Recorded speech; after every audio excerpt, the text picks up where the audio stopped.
Okay, now let's look at the presentation. Okay, so how do we record VAT in the financial statements? So when I talk about financial statements, I mean profit, the profit and loss, profit and loss, or others call it the income statement, others call it the statement statement of profit and loss. That's one of the financial statements. The other statement is the balance sheet,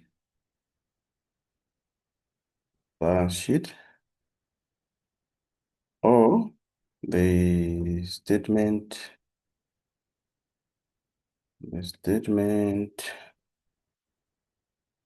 of financial financial position. All right. And okay, and the other statement is the statement of cash flows. Another one is the statement of changes in equity. But for now, uh, I'll talk about these two statements,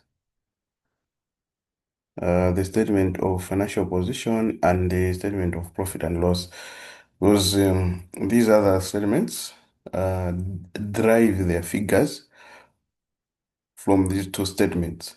Okay, so I'll talk about the profit and loss and the balance sheet. All right.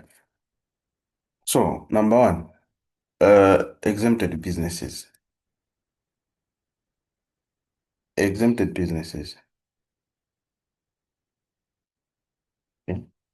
So these ones, since we don't record input and output VAT. As a result, as a result, there is no impact on the GL or general ledger.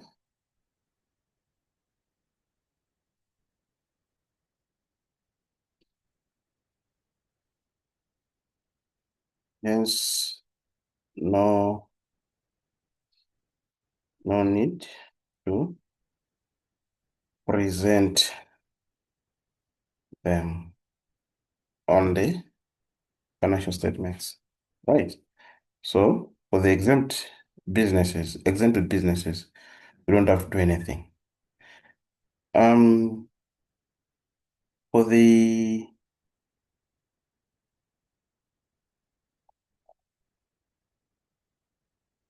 for the standard for the standard rated for the standard rated.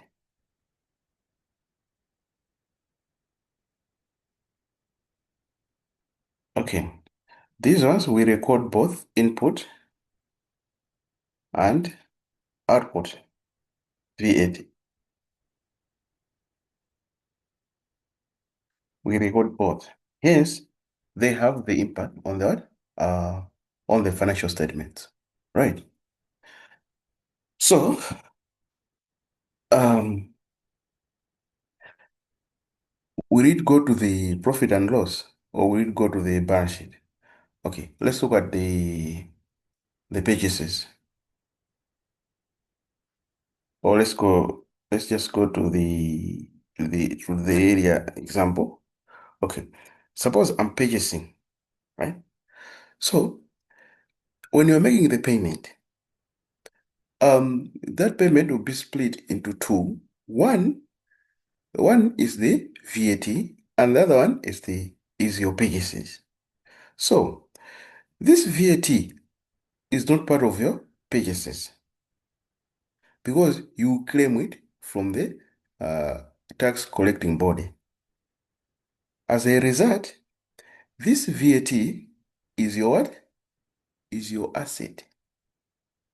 Okay, your current asset, because we assume that the tax revenue collecting body will give you this amount, will refund you this amount within 12 months. Okay, so um, let's say, okay, output or input VAT is greater than output VAT. This one, it will be what? Your asset, because you will claim from the from your revenue collecting body. It will not be an expense because it is not part of your purchases. It's only purchases which go to the cost of goods. Okay, so this will be your asset. So what kind of asset? It will be a current asset. Why current asset? Because you assume to claim the to get the refund within 12 months. Okay, and here again, where the input VAT is less than the output VAT, you create what? A liability. Okay, you have collected more VAT than what you paid for when you're purchasing your when you're purchasing your goods. Okay, so this one will create a liability. So what kind of liability? It will be what? A current liability. Because the assumption is you will pay the IRA or the Malawi Revenue Authority within 12 months. So, so is the it will also be the same for the what? For the reduced rate. It will also be the same for the reduced rate, where input VAT is greater than output VAT. This is your asset. The IRA or the revenue collecting body will refund you within what? Within 12 months. And the same for the input VAT is greater than is less than output VAT, it'll be a liability because the difference you have to pay the revenue collecting body. So I'll just say you record both input and output VAT. Okay, so this is what will happen. And now let's conclude with the zero rated. Okay, so for the zero rated, here you only you record input VAT only. Why is that the case? Because when you are selling your products at a 0% rate of what? Of VAT. So what are you recording? You don't, you do not record output, output VAT because the VAT you are charging your customers is at what? At zero. Okay.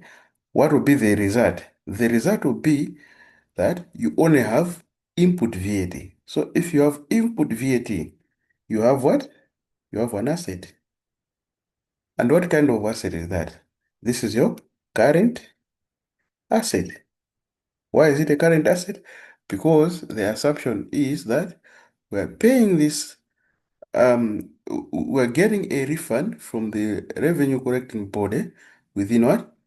Um, within 12 months. Okay.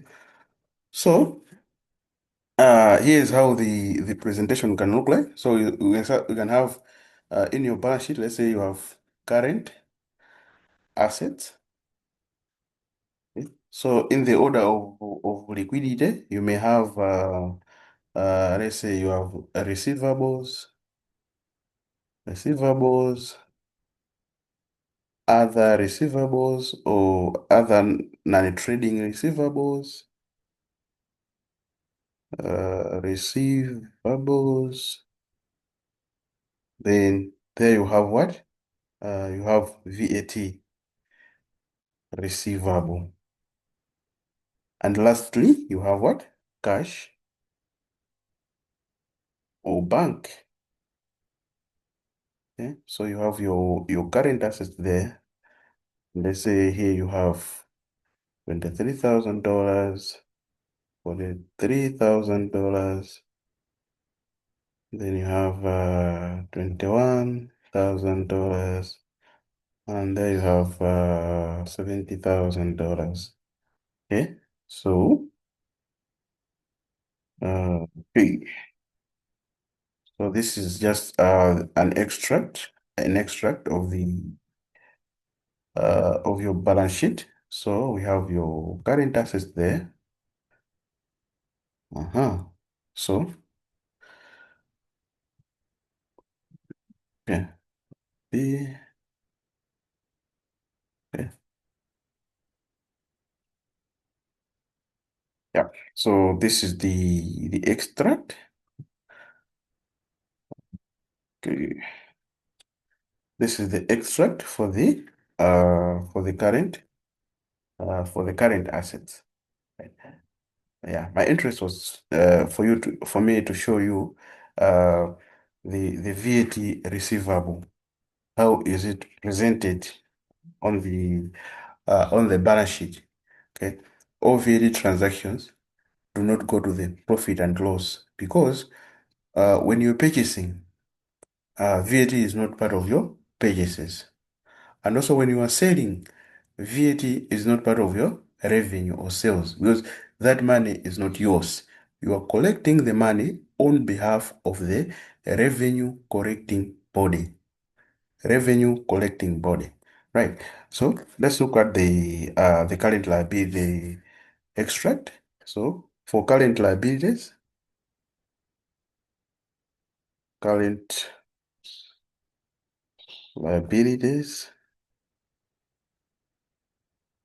this is how it will look like. Okay. Current liabilities, you can have trade payables, then you have other payables, then you have what other payable can I think about? Or you can have provisions. Okay, you can have uh, interest,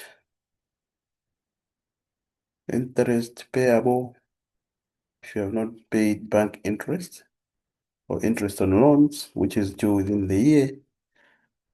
Then you can have the VAT payable. Okay, all that. Suppose here we have 45,000, 4,300, 6,900, then 21,000, and there you have 32,000.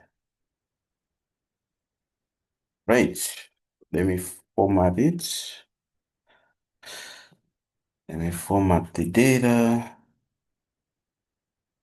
like that. I give it a total. Okay, that's how we that's how current liabilities will be presented on the face of your balance sheet and not the profit and loss, because it has nothing to do with the profit and loss. You pay when you're purchasing, you pay VAT and then pass it on to your customer. So when you collect more than what you paid, the difference you pay the tax collecting body. When you collect less than what you paid, you claim from the um, tax collecting body. So this is um, this is how we present. This is how we present uh, VAT payable and receivable on the face of the balance sheet or statement of financial position. Thank you.